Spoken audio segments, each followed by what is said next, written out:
विश्वेशं माधवं ढुण्ढिं दण्डपाणिं च भैरवं वन्दे काशीं गुहां गङ्गां भवानीं मणिकर्णिकाम्।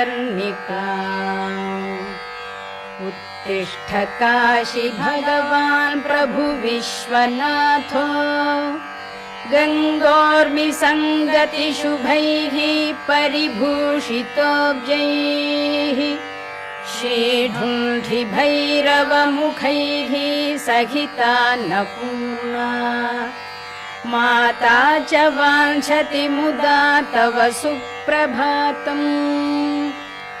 ब्रह्मा मुरारी त्रिपुरान्तकारिः भानुः शशी भूमिसुतो बुधश्च